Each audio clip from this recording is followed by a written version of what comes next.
This was ours. We ruled this land. Bless the shot! We owned the night. One shot, one kill. But man rose up against us. Prepare to taste true power. Overthrown. This is luminance.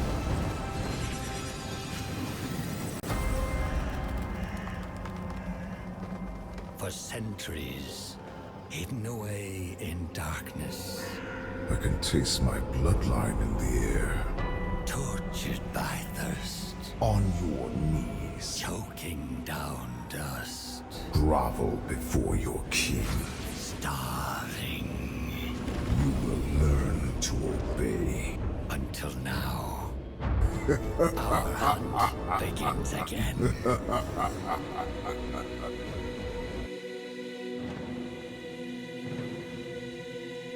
No mercy for the weak.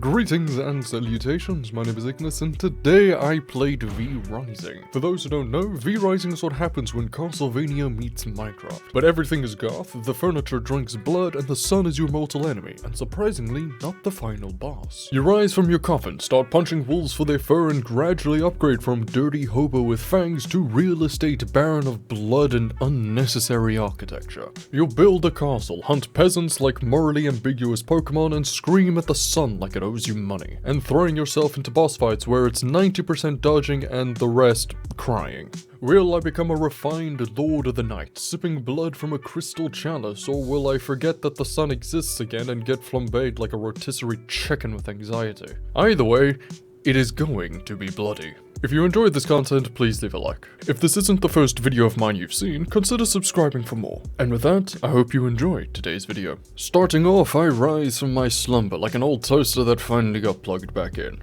I go to name myself something noble, something timeless, but alas, I cannot think of any good name and the game doesn't allow for surnames, so Ignis will just have to do. Conjuring the sigil of awakening, I emerge from my decrepit coffin, which, by the way, is an absolute disgrace. This box looks like it was reclaimed from a 3-for-1 discount. It is definitely not one that is fit for the legacy that I shall have. With claws freshly sharpened and not a single cup of tea in sight, I immediately obliterate the blue flame pedestals around me.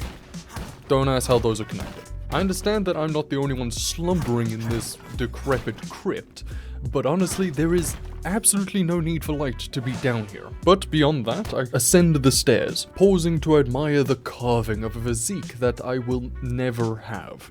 Emerging from the crypt, I see the land before me, and immediately realize that the gardeners are either on permanent strike or long dead.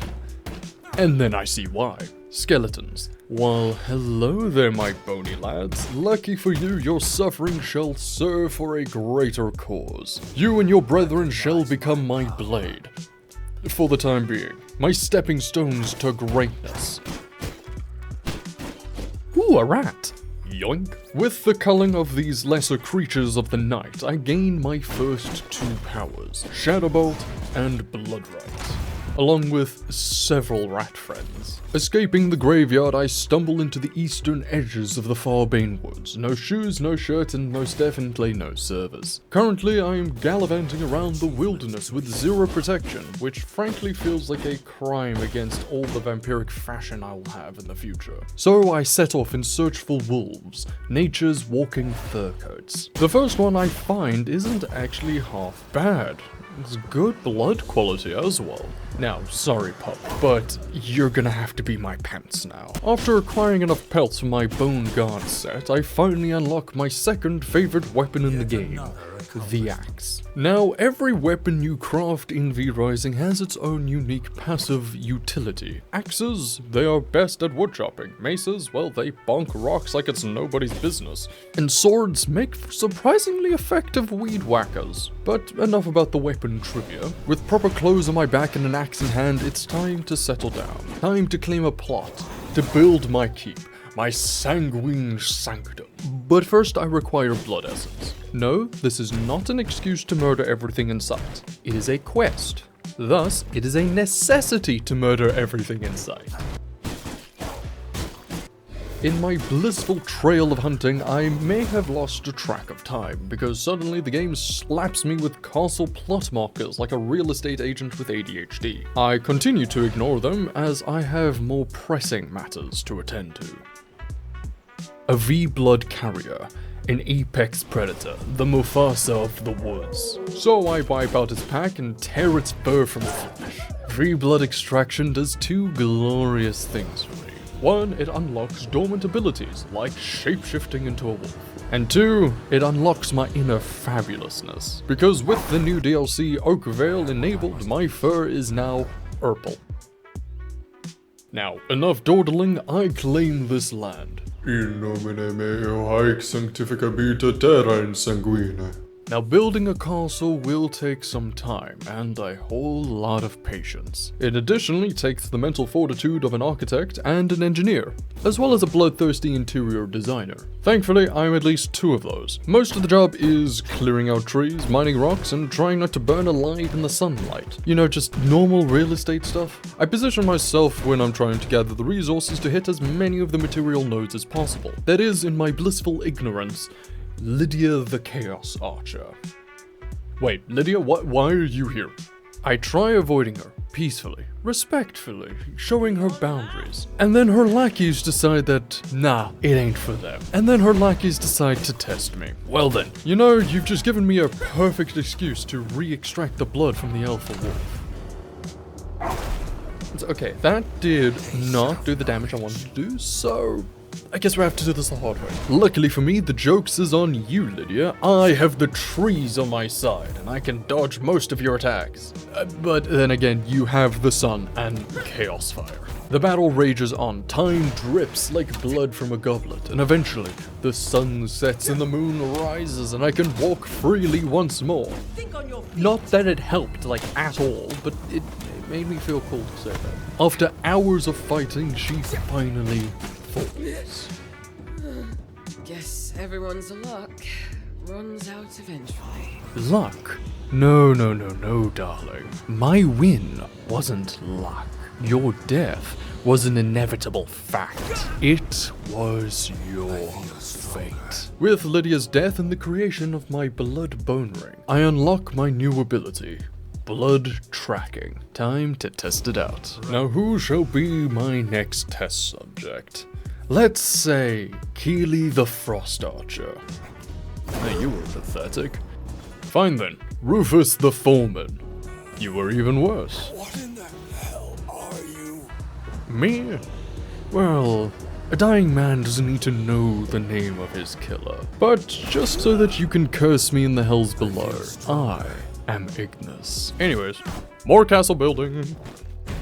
With that, the foundations have been laid, and I quite literally mean just the foundations. There is so much more to be done. But with each upgrade of the castle heart, I unlock more possibilities, more decorations, and more blood tech. Naturally, this leads us into our next boss, Grayson the Armorer. His V-blood will grant me two things: workshop flooring and whetstones. Now, here's a fun V-Rising mechanic. One of the various mechanics is that when a production building is placed in an enclosed room, this being with proper walls and a roof over it, along with a matching flooring, the production speed will increase and the material cost to produce the various other items will be reduced. Hence why it's always a good idea to decorate your entire castle room by room, when you have the means and resources to do so. With that being said, back to Grayson. The fight with Grayson is unique. The battle against him is like any other, except for one of his unique and incredibly annoying abilities: caltrops. Everywhere. Trip on one of them and you feel like you've stepped on a Lego and got hit round the backside with a slipper. Thankfully, Grayson is about as sharp as a rubber spoon and leaves armor around the arena that makes you invulnerable to all damage and status effects. Downside is you can't attack while in the state. So, we tango. I thank you for your service, Grayson. However, once again, like those before you, the taste of knowledge is great, and my power grows stronger.